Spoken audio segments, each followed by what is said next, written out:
Dans l'épisode d'aujourd'hui, je te dis les 3 étapes parmi lesquelles tu dois passer si tu veux comprendre pourquoi les glucides ne te font pas prendre du gras et que tu peux bien en manger pas mal, même dans une phase de perte de gras. Donc, on se remet un peu de l'épisode de la semaine dernière avec Marianne, épisode numéro 69, un épisode qui était haute en émotion. J'espère que vous avez apprécié. Je sais qu'elle a reçu énormément de bons commentaires, donc elle n'est pas là pour vous le partager. Elle ne m'a pas dit de vous le partager, mais je pense qu'elle aimerait quand même ça que je vous dise qu'elle apprécie tous vos bons mots. Donc, si tu n'as pas écouté l'épisode et tu penses faire une compétition de fitness dans ta vie un jour, mais je te suggère fortement d'aller écouter cet épisode-là pour voir à quoi t'attendre réellement, ce qu'on dit, elle dit, toute la vérité dans cet épisode-là.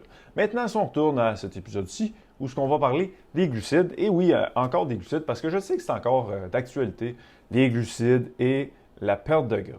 J'ai moi-même été pris dans ce pattern-là de mauvaise information.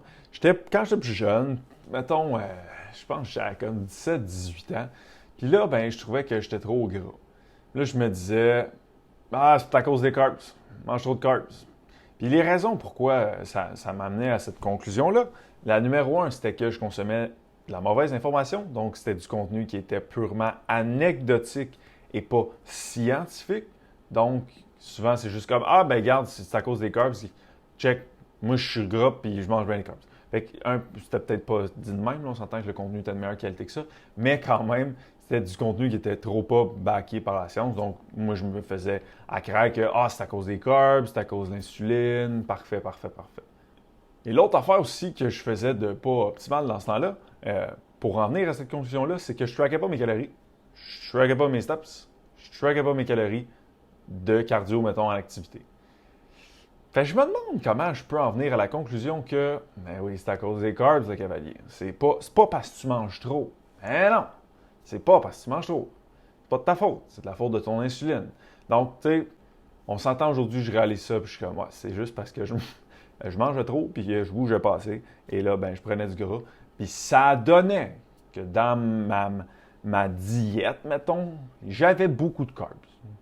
Mais ça n'a pas rapport à ce macronutriment-là.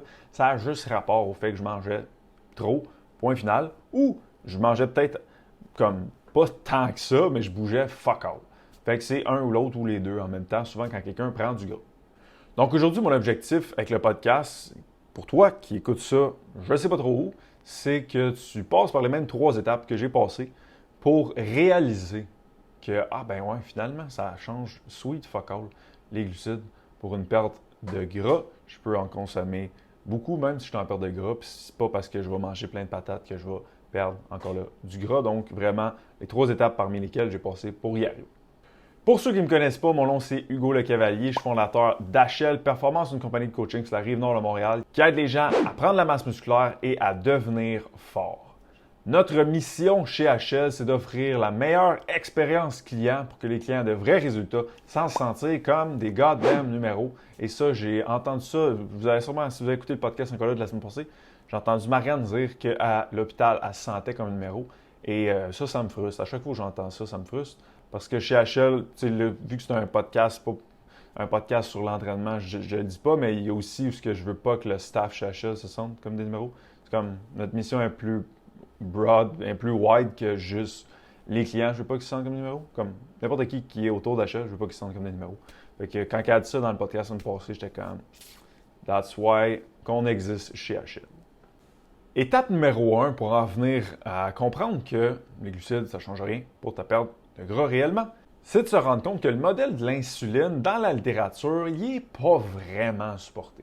Puis le modèle de l'insuline, c'est quoi? C'est le modèle que si tu penses que manger des carbs, ça fait prendre du gras, c'est ce modèle-là qui t'a mis ça dans la tête. Puis ce modèle-là, c'est tu manges, l'insuline va spiker, ce qui est vrai, tout à fait, à 100%. Mais ça, si tu en manges trop, donc tu as trop un gros spike d'insuline, etc., à long terme, tu vas prendre du gras à cause de ça. Par contre, dans la littérature, il est énormément critiqué, ce modèle-là. Et si on compare ce modèle-là à une étude qui a été faite sur le long terme, justement, et une étude qui a été hyper contrôlée sur plus de 600 participants, avec des gens qui étaient high carbs, low carbs, ils n'ont pas eu de différence en termes de perte de gras. Donc, on parle d'une étude à long terme, On parle de 600 participants, puis il y en a plus. Je vais toutes les mettre en dessous de la vidéo, du podcast, whatever, sur quelle plateforme tu écoutes ça. Tu vas pouvoir aller jeter un coup d'œil à ça. Il y en a beaucoup qui montrent que le modèle de l'insuline est pas très supporté au niveau scientifique. Donc, première étape, c'est de se rendre compte que ce modèle-là n'est pas vraiment supporté. Et comme je l'ai dit, il y a beaucoup d'études que je vais mettre en dessous de la vidéo, en dessous du podcast, whatever tu l'écoutes, qui supportent vraiment plus l'autre modèle qu'on va voir en troisième étape, qui est le modèle de la balance énergétique. Deuxième étape, cela est très, très, très importante, c'est de comprendre pourquoi on peut facilement se tromper. Puis je vous explique pourquoi. Parce que pour chaque gramme de glucides, tu vas emmagasiner 3 à 4 grammes d'eau. Donc, plus tu manges de glucides, plus tu vas avoir de l'eau intramusculaire avec le glycogène. Ce qui n'est pas une mauvaise chose. C'est pas grave. C'est même bon que ton muscle soit mieux hydraté pour tes performances, etc. Mais mets ça à l'inverse.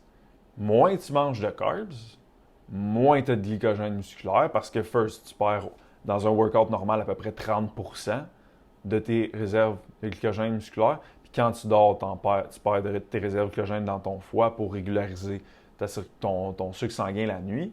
Donc, si tu manges vraiment pas de carbs, mais tu as moins de glycogène over time, mais si tu as moins de glycogène, tu as moins d'eau.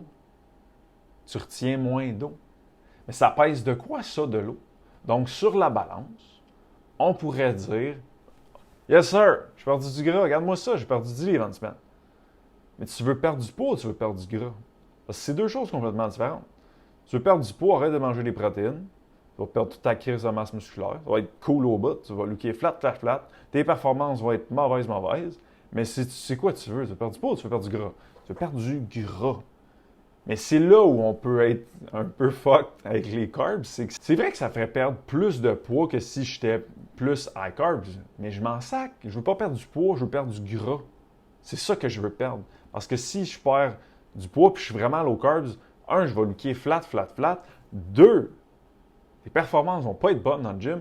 Puis je pense que les gens qui s'entraînent, ils veulent des bonnes perfos, ils veulent prendre la masse musculaire, ils veulent looker lean mais musclé. Mais si c'est ça ton objectif, tu veux perdre du gras, pas du poids. Ton poids va dropper en perdant du gras. Mais ta valeur que tu devrais checker, c'est le gras, pas le poids. Parce que, comme je vous dis, si tu es high carbs, tu vas retenir plus d'eau.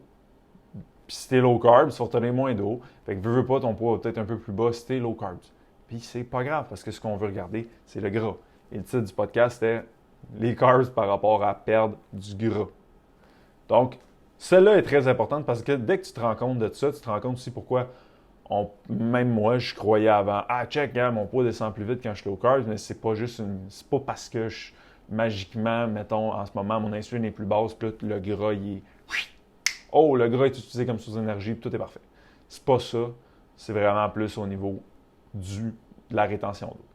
Et troisième étape pour se rendre compte de tout ça, c'est de se rendre compte que le modèle le plus supporté par la littérature concernant la perte de gras, c'est le modèle de la balance énergétique. Calories in versus calories out. Je vais mettre encore là tout plein d'études en dessous de la vidéo, du podcast, whatever, où ce que t'es, pour regarder ça. Puis ça, c'est l'affaire que je veux que les gens comprennent. C'est pas la méthode d'Achel que je te parle. C'est pas ma méthode que moi j'ai inventée. Moi, je suis un messager de ce que la littérature nous dit. Puis je te spin ça à ma façon, je te vulgarise ça, comment moi ça sort, mais je me vois vraiment plus comme quelqu'un qui ramène ce qui est la vraie information. Et non, voici ma méthode, c'est déficit calories, calories in, calories out, c'est ça ma méthode. C'est pas moi, j'ai rien inventé. Je fais juste vous partager ça. Donc ça, je voulais quand même le dire. Puis c'est pour ça que je mets tout plein d'études en dessous, parce que c'est de là que je prends mes sources pour vous partager ce contenu-là. En 2017, il y a une méta-analyse qui a été faite de 32 études qui comparaient un déficit calorique low carbs versus high carbs. Le résultat de ça, et je vais vous lire ce que les auteurs ont marqué précisément, l'ampleur des effets est si faible que les différences observées entre les régimes faibles en glucides et en graisse ne sont pas significatives. Je le répète, ne sont pas significatives. On a une autre preuve là. Si tu es en déficit calorique, que tu sois high carbs, low carbs, perdre du gras, gras, pas poids, gras. Yes sir. C'est vraiment, il n'y a pas vraiment de différence significative. Encore là, si on compare que les deux ont le même nombre de calories et le même nombre de déficits idéalement, ils vont bouger autant l'un et l'autre parce qu'on s'entend qu'il y a plein d'autres variables à gauche et à droite. Mais si on peut voir avec de nombreuses études, dont celle-là, qui est une étude de 32 études, on voit qu'il n'y a pas de vraiment différence significative. Donc, pour mettre ça en exemple, si je me prends moi et je prends la Happy, Hugo Le Cavalier, qui est moi-même, 1500 calories de bouffe avec 100 grammes de carbs, 500 calories de déficit par jour. La Happy, 1500 calories de bouffe, 200 grammes de carbs, lui, par contre.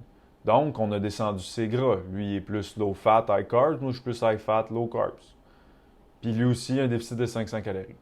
Au final, selon ce que la littérature nous dit, on va perdre sensiblement le même nombre de gras. Peut-être que mon poids va être plus bas, mais je vais looker plus flat, mes performances vont être moins bonnes. Fait que lui, il va continuer à être fort sur son squat et à looker bien mieux que moi, même si mon poids est peut-être plus bas. Donc, bottom line, tu veux t'assurer d'avoir un déficit calorique si tu veux perdre du gras, que ce soit via ta bouffe ou via, en fait, c'est un peu d'un deux. Tu veux créer un déficit via ta bouffe, puis tu veux créer un déficit via ta dépense énergétique. Fait que si tu as ça, tu vas perdre du gras. Si en ce moment, tu es comme shit, mon poids, il bouge pas, je perds pas de gras, tu n'es pas dans un déficit. Tout simplement. Donc maintenant, qu'est-ce que tu fais avec cet épisode-là? Comment tu le mets en action? Bien, premièrement, comme si tu étais là juste pour apprendre, mais tu n'étais pas en perte de gras ou whatever, bien maintenant, tu sais que tu pourrais manger plus de carbs et quand même perdre du gras, puis c'est pas le démon, puis tu n'as pas à stresser quand tu manges une patate blanche. Puis comme, il y a encore de ça, ma mère, j'en parle souvent, ma mère dans les podcasts, mais elle voit une naturopathe, puis la naturopathe, elle a dit non, pas de patates, pas de pain, pas de riz. Mais qu'est-ce qui se passe? Il se passe que ma mère perd beaucoup de poids sur la balance, plein toute contente.